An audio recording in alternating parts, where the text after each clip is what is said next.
Student start करते हैं revision. आज का जो मॉड्यूल है दैट इज मॉड्यूल 2। मॉड्यूल 2 में हम लोग स्टार्ट कर रहे हैं गामा फंक्शन से। गामा फंक्शन इसको रिप्रेजेंट करते हैं गामा एन से। This is the sign of gamma. ये गामा एन है, इसकी वैल्यू होती है इंटीग्रल 0 टू इनफाइनाइट e की पावर माइनस x की पावर n माइनस 1 dx, जहां पर n जो है वो ग्रेटर देन 0 होता है। This is the representation of the gamma function. आप इस तरह से इसको रिप्रेजेंट कर सकते हैं। इसी फॉर्मूले में से अगर आप चाहें तो गामा 1 की वैल्यू फाइंड आउट करेंगे विच इज 1। यहां से आप गामा हाफ निकाल सकते हैं which is root pi. Gamma minus half की वैल्यू माइनस 2 रूट पाई, ये वैल्यू भी आपको याद होनी चाहिए। तो gamma 1, gamma half, gamma minus half is equals to minus 2 root pi. Reduction formula होता है gamma n plus 1। Gamma n plus 1 को लिखते हैं n गामा n। ये रिडक्शन फॉर्मूला है। इस फॉर्मूले के यूज से आप गामा 5/2 की वैल्यू निकाल सकते हैं। तो आप देखेंगे n प्लस 1 में से एक माइनस करना है और फिर उसको गामा के साथ लिखना है। तो इसी तरीके से 5/2 में से 1 माइनस करेंगे 3/2 और फिर गामा यहाँ पर आ जाएगा आपका 3/2। फिर गामा 3/2 को जब आप लिखेंगे तो आप इसको लिख सकते हैं 3/2। फिर इसमें सेम रिडक्शन फॉर्मूला लगाएंगे 1/2 गामा 1/2। तो ये आपका रिडक्शन फॉर्मूला है gamma n plus 1 is equals to n gamma n। This is the relation between gamma and factorial. Gamma n plus 1 is equals to factorial n। जैसे कि अगर आपको लिखना है गामा 4 तो आप उसको लिखेंगे फैक्टोरियल 3। उसके बाद to find out the negative values in gamma, gamma half, minus half, gamma minus 3/2, gamma minus 5/2, gamma minus 7/2। अगर आपको नेगेटिव वैल्यूज फाइंड आउट करनी है गामा की तो ये जो रिडक्शन फॉर्मूला है इसी फॉर्मूले को आप इस तरीके से लिखेंगे that is gamma n is equal to n plus 1 upon n। और अब यहाँ पर n की जो भी नेगेटिव वैल्यू आपको फाइंड आउट करनी है उसको पुट करना शुरू कर देंगे। जैसे फॉर एग्जाम्पल मुझे गामा माइनस हाफ निकालना है तो इसी फॉर्मूले में जहां पर n है उसकी जगह पर माइनस हाफ रख दिया है। माइनस हाफ रखकर ही बन गया minus half plus 1 upon minus half. Minus का 2 ऊपर चला जाएगा और यहाँ से बचेगा आपके पास गामा हाफ जिसकी वैल्यू होती है रूट पाई। इसी तरीके से आप देख सकते हैं अगर आपको गामा 5/2 निकालना है तो with the help of reduction formula आप इसको लिखेंगे 3/2 गामा 3/2। गामा 3/2 को लिखेंगे 3/2 1/2 गामा 1/2। इसी तरीके से अगर आप चाहें तो डायरेक्ट भी लिख सकते हैं गामा 9/2 जिसको आप लिख सकते हैं 7/2 5/2 3/2 गामा 1/2। ये सारे की सारी जो वैल्यूज आई हैं ये वैल्यूज हैं आपकी रिडक्शन फॉर्मूला से। उसके बाद इसके 3 ट्रांसफॉर्मेशंस हैं। ट्रांसफॉर्मेशन नंबर 1 देखेंगे 0 टू इनफाइनाइट e की पावर माइनस kx x की पावर n माइनस 1 dx। आप देख सकते हैं ये जो रिडक्शन है और ये जो आपका मेन फॉर्मूला है, इन दोनों फॉर्मूले में अगर आप डिफरेंस देखेंगे तो यहाँ पर x के साथ साथ k भी आ गया है। Where k is a constant, जहां पर k कोई भी कांस्टेंट है तो यहाँ पर सिर्फ x होता था, यहाँ पर kx आ गया। इसकी वजह से इसका आंसर हो जाएगा gamma n upon k raise to the power n। ये इसका सेकंड रिडक्शन है 0 to 1 log 1 upon x raise to the power n minus 1 dx। This is the second transformation of gamma और इसको भी आप गामा बोलते हैं और इसकी वैल्यू भी होती है गामा n जहां पर n ग्रेटर देन 0 है। ये इसका थर्ड फॉर्मूला है 0 टू इनफाइनाइट e की पावर माइनस x की power 1 upon n into dx। यहाँ पर आप देख सकते हैं ये 1 अपॉन n लिखा हुआ है और इसका आंसर हो जाता है n गामा n। ये 3 फॉर्मूला है। तो इसका मतलब आपके पास गामा फंक्शन को पता करने के लिए एक फॉर्मूला ये जो कि इसका जनरल फॉर्मूला है, एक इसका फर्स्ट ट्रांसफॉर्मेशन, सेकंड ट्रांसफॉर्मेशन और थर्ड ट्रांसफॉर्मेशन। यानी कि आपके पास गामा के 4 इंटीग्रेशन है। आप इन इंटीग्रेशन की हेल्प से गामा को फाइंड आउट कर सकते हैं। ये इसके बेसिक से कुछ वैल्यूज थी जो हम लोगों ने यहाँ पर फाइंड आउट करी। This is all about the gamma function. अब स्टार्ट करते हैं बीटा फंक्शन।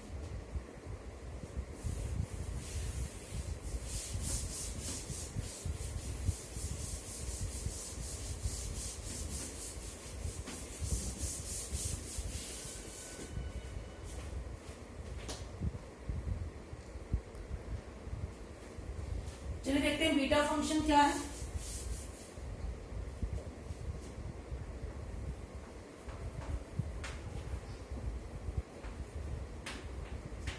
बीटा फंक्शन को हम लोग रिप्रेजेंट करते हैं बीटा mn से।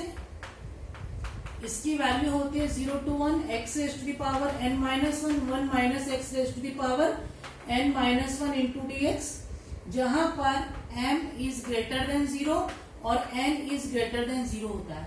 This is the definition of beta function. इस इंटीग्रेशन को बीटा बोलते हैं और यहाँ पर इसको रिप्रेजेंट करते हैं बीटा mn से। उसके बाद आता है relation between beta and gamma. तो अगर आपकी वैल्यू बीटा में आई है तो उसको रिप्रेजेंट आप करेंगे गामा में, वैल्यू फाइंड आउट करेंगे गामा में। इसको हम लिखते हैं gamma m gamma n upon gamma m plus n। उसके बाद होती है सिमेट्री ऑफ बीटा, यानी कि आप बीटा mn निकालें या बीटा nm निकालें, you will get the same answer. उसके बाद आपके पास आता है बीटा की ट्रांसफॉर्मेशंस देख लेते हैं। यहाँ पर आपके पास बीटा की ट्रांसफॉर्मेशंस देख लेते हैं।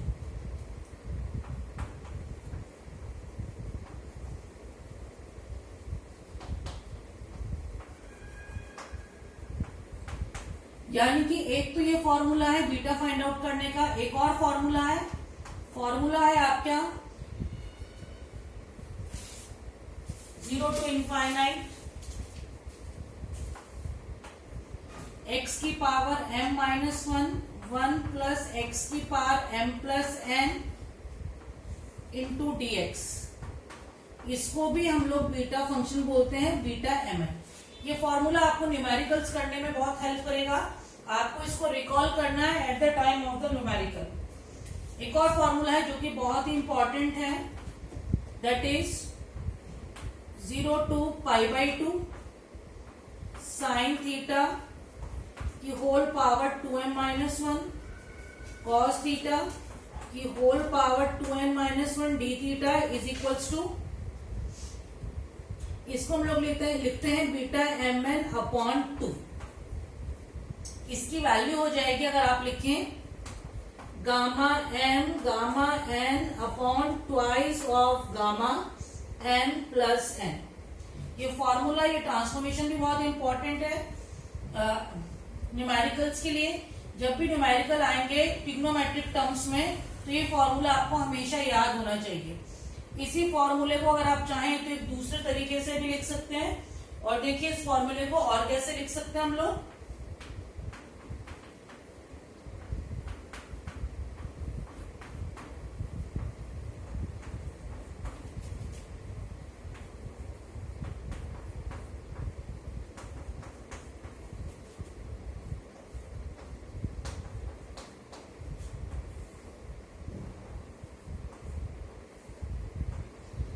m plus n plus 2/2। ये दोनों फॉर्मूले सेम ही बात है। आप फॉर्मूले को ऐसे लिख सकते हैं या ऐसे लिख सकते हैं। आप देख सकते हैं इसकी जो लिमिट है वो 0 to π/2 है। यहाँ पर साइन थीटा की power 2m minus 1 cos theta raise to the power 2n minus 1 d theta. इस पूरे की वैल्यू होती है बीटा mn अपॉन 2। बीटा और गामा को रिलेशन आपको यहाँ पर बता चुकी हूँ। तो बीटा एक रिप्रेजेंटेशन है, लेकिन अगर आपको वैल्यू निकालनी है तो गामा में लिखनी होती है।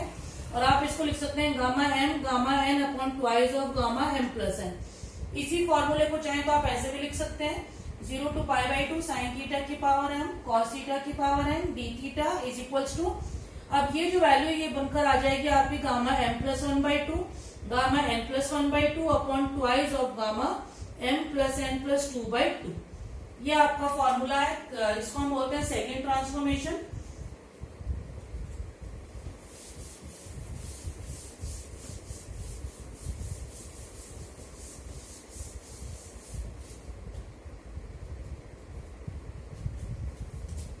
कुछ बेसिक से फॉर्मूले और देख लेते हैं।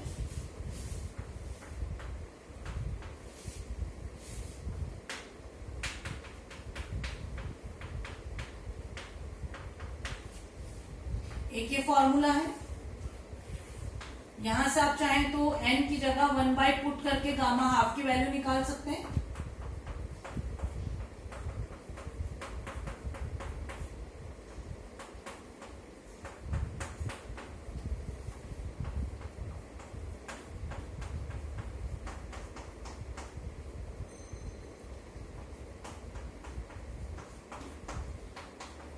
और गामा हाफ की वैल्यू आप यहां से शो कर सकते हैं √π। एक फॉर्मूला ये भी आपके लिए।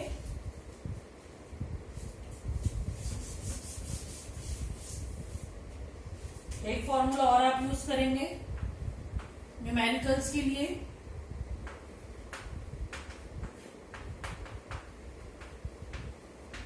ये आपके न्यूमेरिकल्स में बहुत काम आएगा।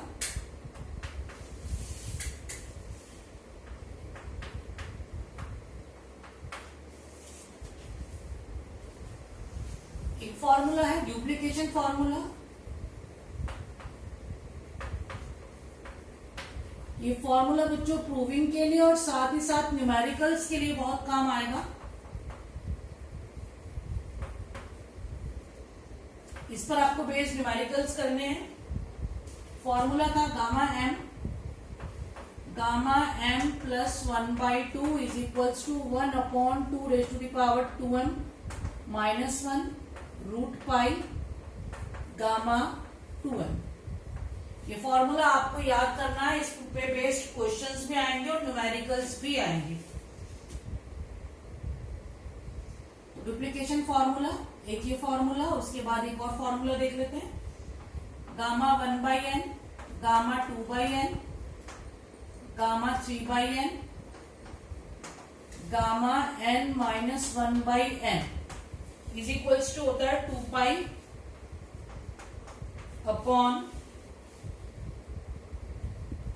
n raise to the power n minus 1/2।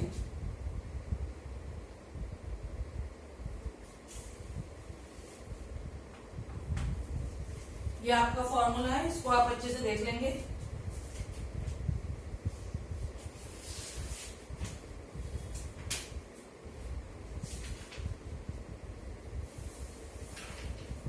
उसके बाद आपका जो सबसे इंपॉर्टेंट पोर्शन आता है वो है डिरिचलेट इंटीग्रल।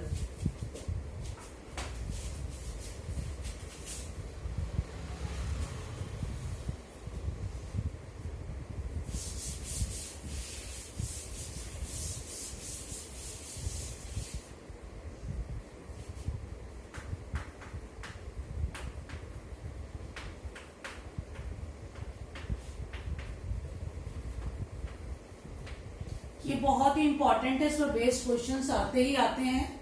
इसमें दो तरीके के इंटीग्रेशन है बच्चों।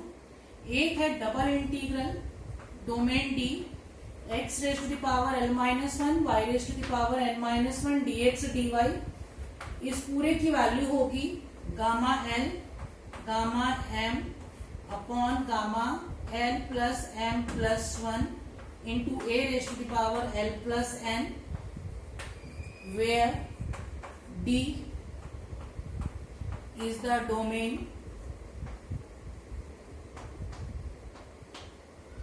x greater equal 0, y greater than 0 and x plus y less than equals to a।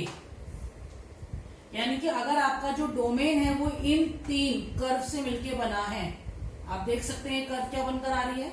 ये कर्व कुछ इस तरीके से बनकर आ रही है और आपका जो डोमेन है वो ये है, जहां पर ये जो लाइन है that is x plus y is equals to a। ये आपका y इज इक्वल्स टू 0 और ये आपका x इज इक्वल्स टू 0। अगर आपका डोमेन ये है, इस तरीके का आपका डोमेन है, ये आपका रीजन है, तो ये जो डबल इंटीग्रेशन है, इस पूरे डबल इंटीग्रेशन का जो आंसर होगा बाय यूजिंग डिरिचलेट इंटीग्रल वो होगा gamma l gamma m upon gamma l plus m plus 1 into a raise to the power l plus m। ये आपका होगा पूरा का पूरा आंसर। अब बस ये लिखेंगे कि by using Dirichlet integral the answer of this integration is equals to this. जैसे फॉर एग्जांपल आपको दिया गया है x raise to the power 4 y raise to the power 5 dx dy। आपको इसको इंटीग्रेट करना है और जो डोमेन आपको दिया गया है वो है x greater equal 0, y greater equal 0 और x plus y less than equals to 3 suppose. तो देखिए अब क्योंकि आपका जो डोमेन है वो बिल्कुल इससे मैच करता हुआ है, इंटीग्रेशन आप देख सकते हैं इससे मैच कर रहा है, तो आप इसमें अप्लाई करेंगे डिरिचलेट इंटीग्रल और आप अपने इस सॉल्यूशन को इस तरीके से लिखेंगे x raise to the power 4, 4 को आप लिख देंगे 5 माइनस 1 और 5 को लिख देंगे 6 माइनस 1 dx dy।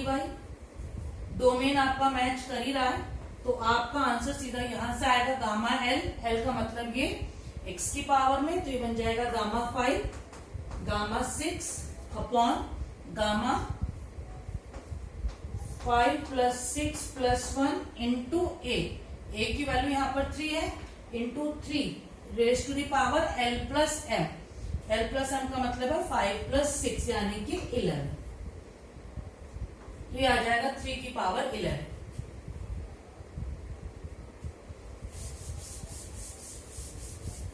और देखिए क्या बनेगा, गामा में 5 की वैल्यू नहीं निकल सकती, इसको बदलेंगे फैक्टोरियल में, तो ये बन जाएगा फैक्टोरियल 4, ये बन जाएगा फैक्टोरियल 5 अपॉन ये देखिए कितना बन रहा है 5 प्लस 6 11 112, तो ये बन जाएगा factorial 11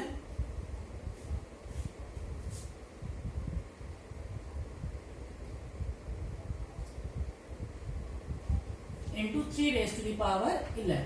this is the answer. आपको कोई इंटीग्रेशन करने की जरूरत नहीं है, there is no need to integrate the function, direct apply the Dirichlet condition and you will get the answer within a single minute. ये आपका डबल इंटीग्रल के लिए था, और जो मेन है that is for triple integral. देखते हैं ट्रिपल में कैसे करना है। Dirichlet for triple second formula ये कहता है कि अब हमारे पास ट्रिपल इंटीग्रेशन है और वॉल्यूम v है, x raise to the power l minus 1, y raise to the power n minus 1, z raise to the power n minus 1, dx dy dz। ये हमारा इंटीग्रेशन है, जहां पर v जो वॉल्यूम है वो वेल डिफाइंड है कि वो क्या बनकर आएगा,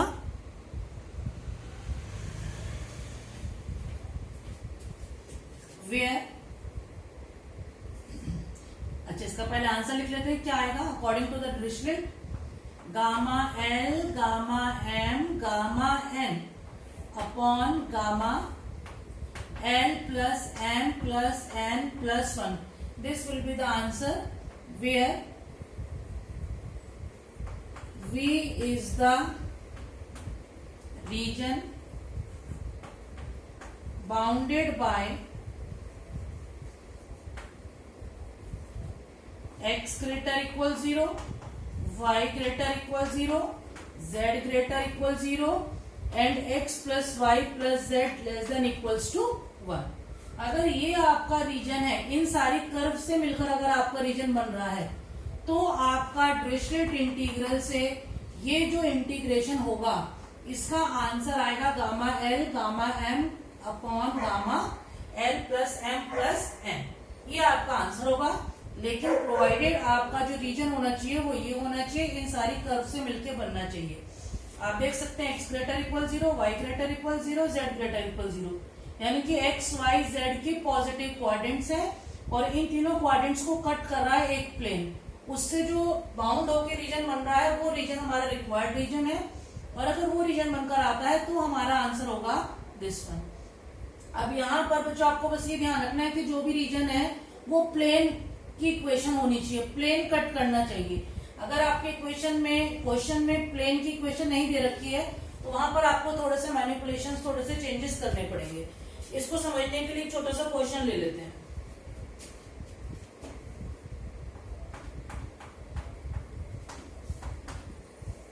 Find the volume of the solid.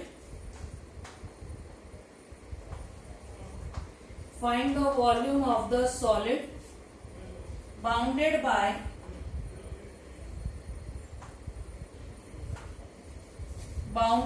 the coordinate axis, bounded by the coordinate planes। Coordinate planes का मतलब क्या बच्चों, x greater equal 0, y greater equal 0, z greater equal 0, x plus, ये तो कोऑर्डिनेट प्लेन्स दे दिए। आगे क्या है, एंड द सरफेस। अब यहां पर देखना है कि सरफेस क्या है, क्या वो एक प्लेन की सरफेस है या कुछ और है।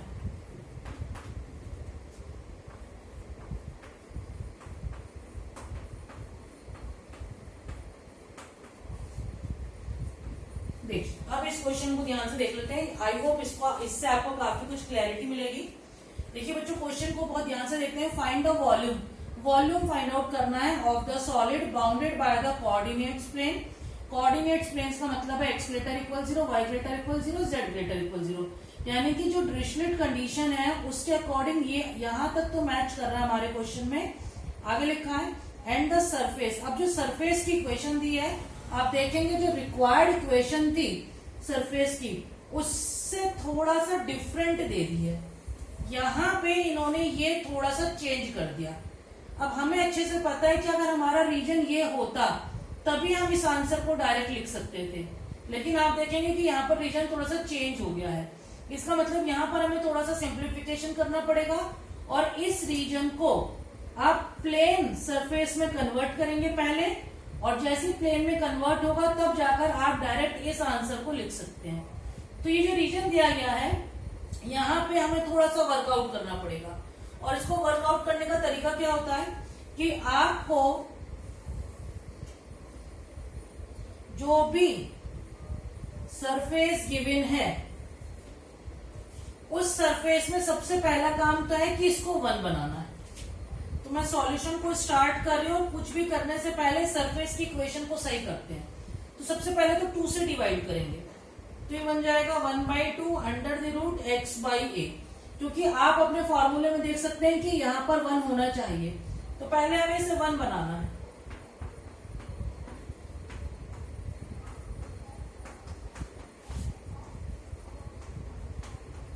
पहले तो इसको 1 बनाएंगे। 1 बनाने के बाद बच्चों ये जो पूरी की पूरी टर्म आई है इसको अज्यूम कर लेंगे, लेट कर लेंगे u। जो दूसरी टर्म आई आपकी इसको अज्यूम करेंगे v, और जो आपकी थर्ड टर्म आई है उसको करेंगे w, और ये बन जाएगा इज इक्वल्स टू 1। ये देखिए आपकी सरफेस की इक्वेशन बनकर आ गई है u plus v plus w is equals to 1। लेकिन ये सरफेस की इक्वेशन आप देखेंगे u v w 3 नए वेरिएबल में बनकर आ गई, जबकि हमारा क्वेश्चन एक्स वाई जेड में था, लेकिन डिरिचलेट कंडीशन को अप्लाई करने के लिए हमने इसको कन्वर्ट कर दिया है यूवी डब्ल्यू में। इसका मतलब अब जो हमारा इंटीग्रेशन बनेगा वो पूरा का पूरा integration U V and W में चलेगा। देखते हैं किस तरीके से इस क्वेश्चन को आगे प्रोसीड करेंगे।